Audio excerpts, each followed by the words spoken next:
My father told me I was throwing my life away. He was standing in the kitchen doorway in his golf shirt, holding a glass of scotch like he always did on Sunday evenings.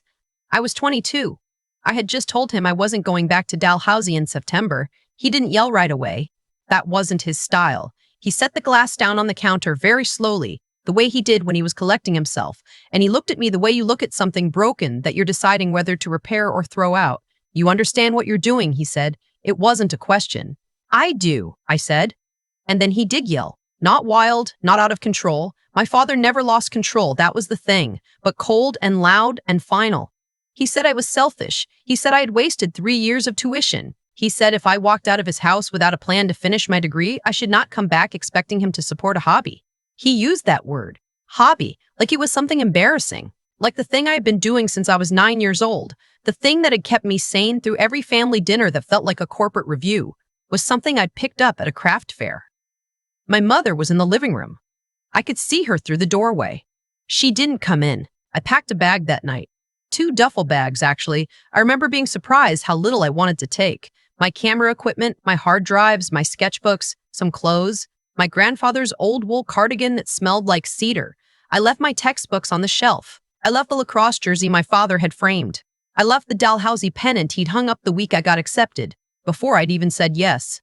I drove to my friend Zoe's apartment in Dartmouth and slept on her couch for 6 weeks. I want to be honest about what those 6 weeks were like, because people always skip this part. They skip the part where it's not triumphant, where you wake up at 6 in the morning on a couch that's slightly too short for you, and you lie there in the gray Halifax light and you think, what have I done? You think about the look on your father's face.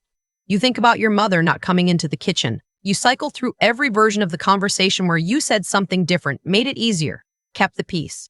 You do that for a while. And then you get up and make coffee and try to figure out what comes next. What came next, for me, was a job at a print lab on Quinpool Road. It was not glamorous.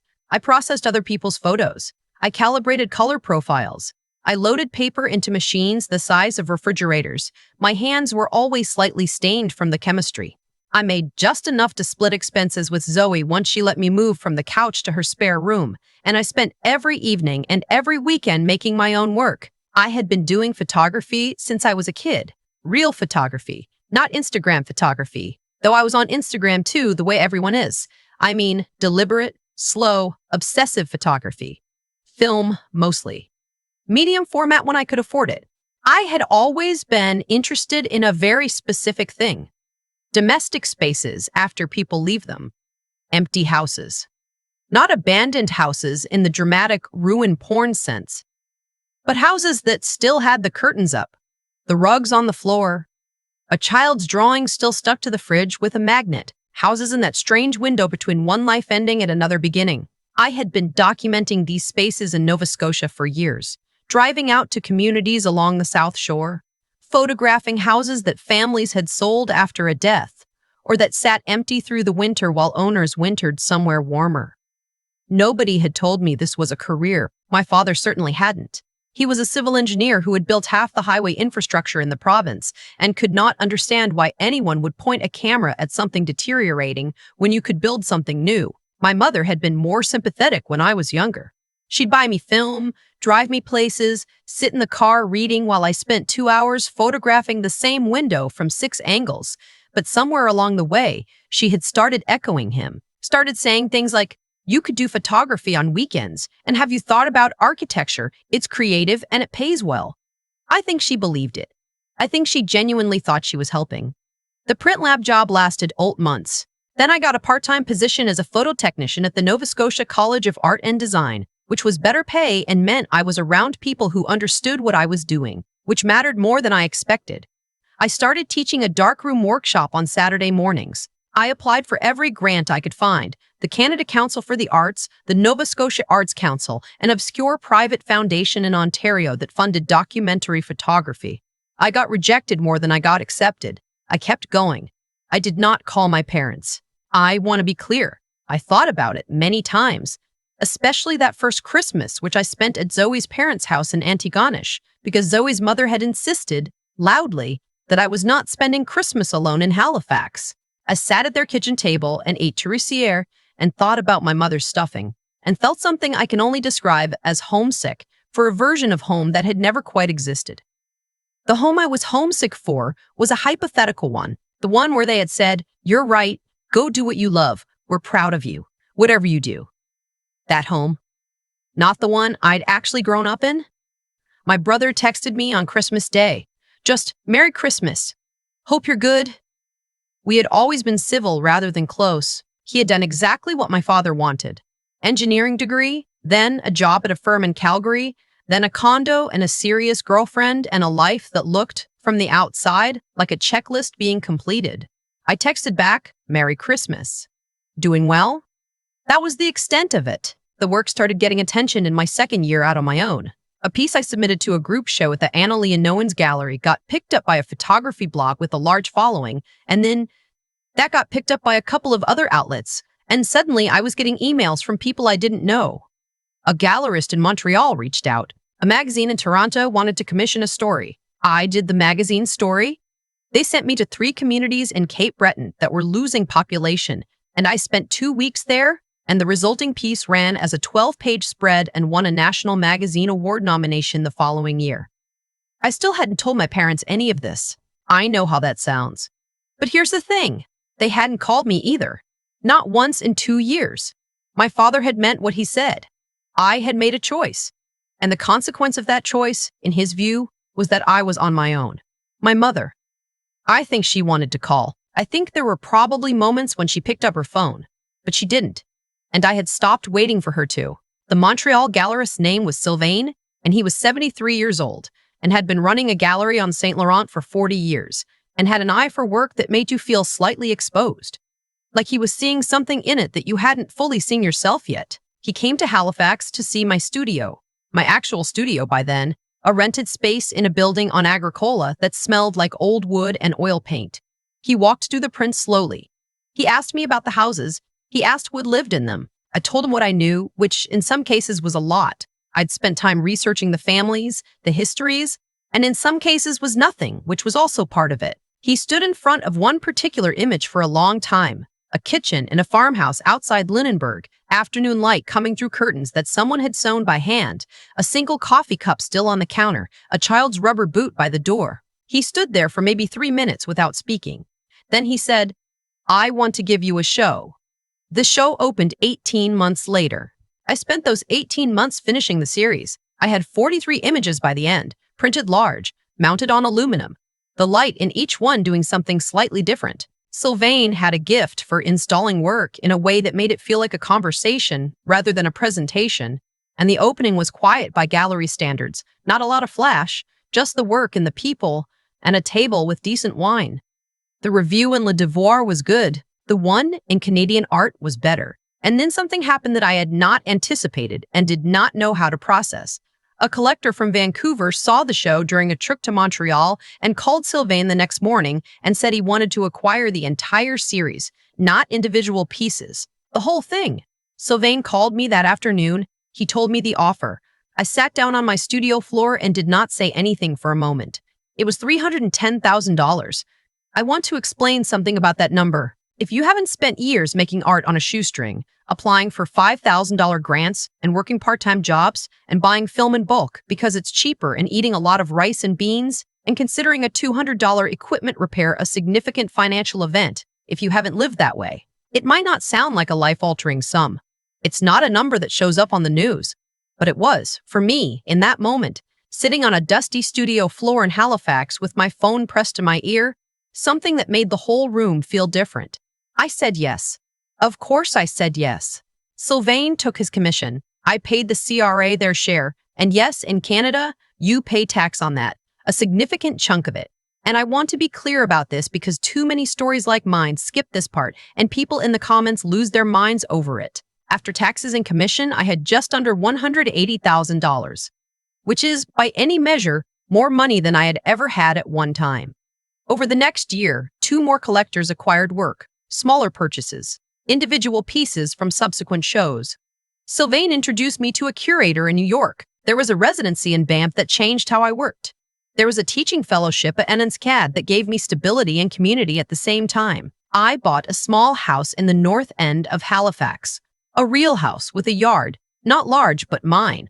for $380,000, which in the Halifax market at that point was reasonable, and which I financed in part with a mortgage I could now comfortably service. By the time I was 28, I had paid off the mortgage entirely. I tell you all of this because the number in the story is not $22 million. My life is not a tabloid. It is a real life with real math and real tax implications, and I think the reality of it is more interesting than the fantasy version anyway. My father called me on a Tuesday in October. I was in my studio when my phone rang and I saw the name on the screen. I kept his contact in my phone all those years, which maybe says something, and I stood there for 2 full rings deciding whether to answer. I answered. He said my name. He said he'd seen something about me online.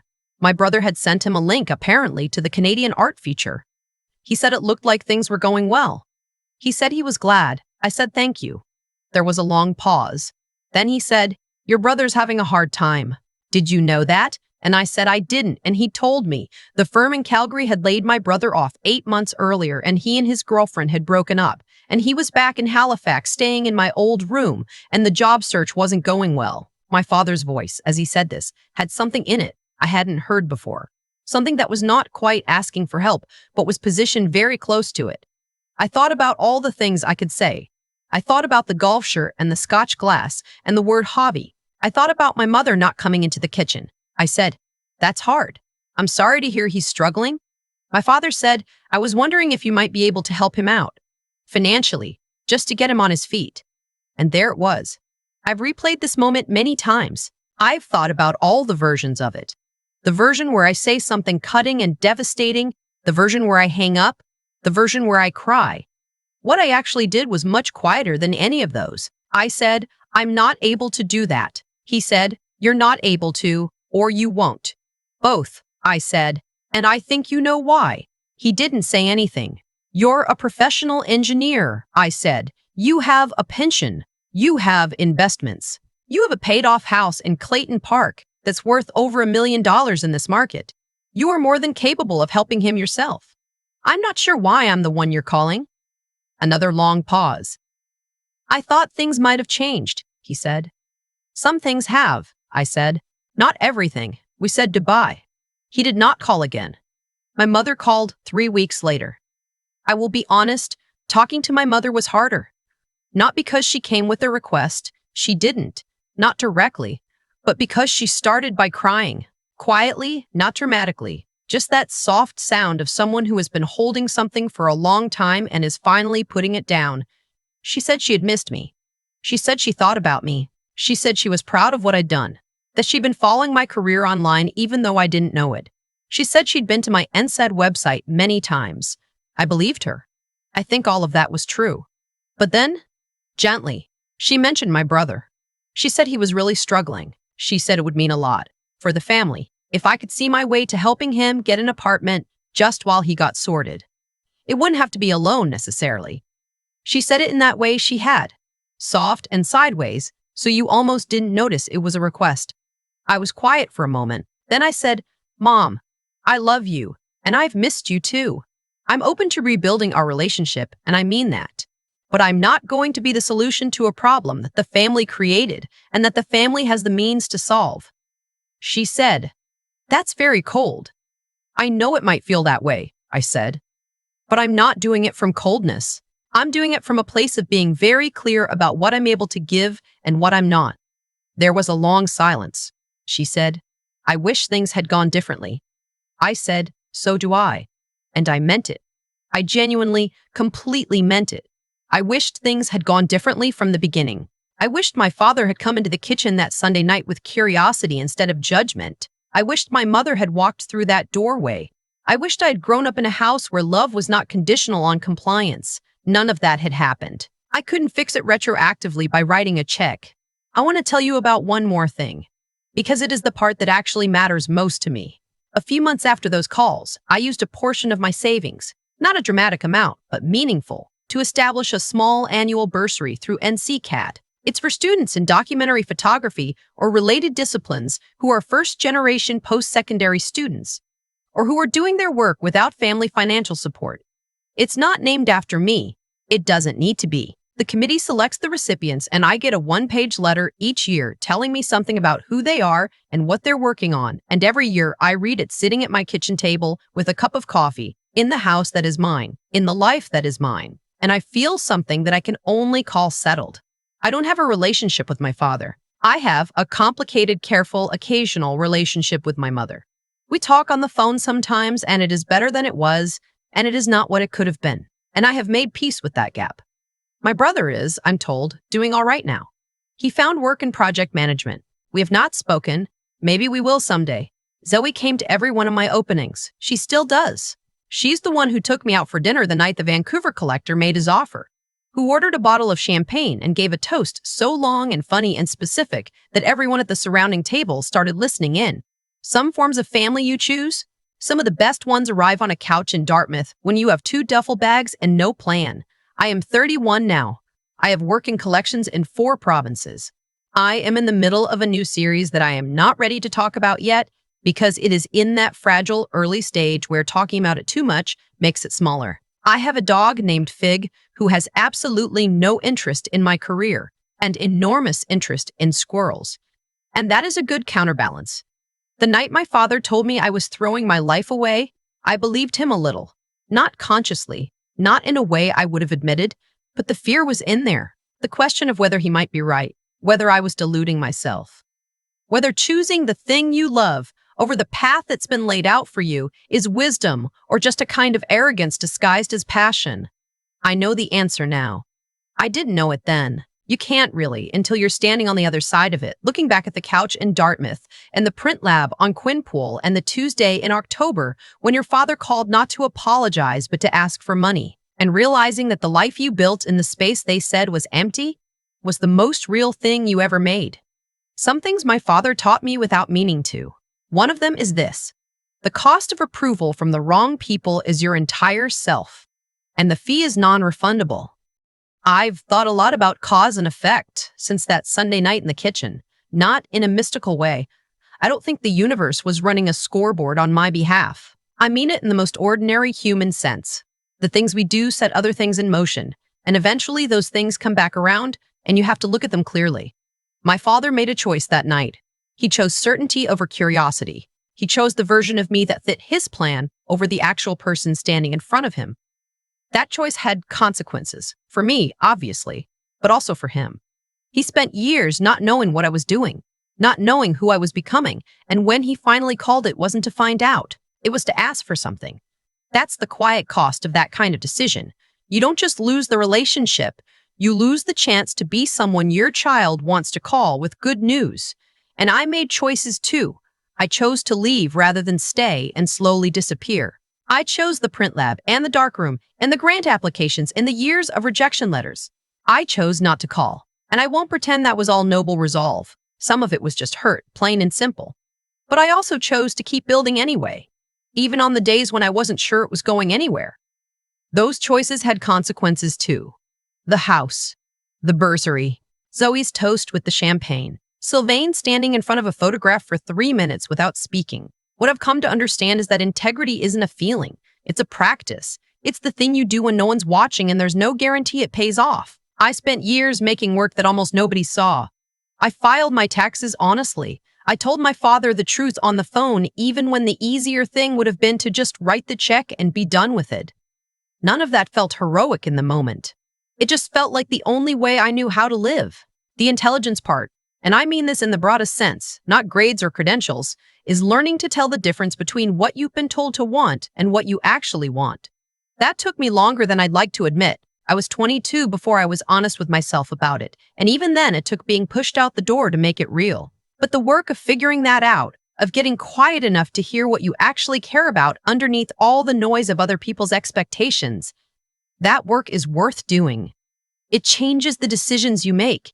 It changes what you're willing to put up with and what you're not. And the perseverance, that's just the part nobody talks about because it's unglamorous. It's the couch in Dartmouth. It's the chemistry stains on your hands. It's applying for a grant in November knowing the rejection will probably come in March and you'll apply again in November anyway. There's no shortcut through that part. You just have to be willing to stay in it longer than feels reasonable. I am 31. I have a dog named Fig who could not care less about any of this.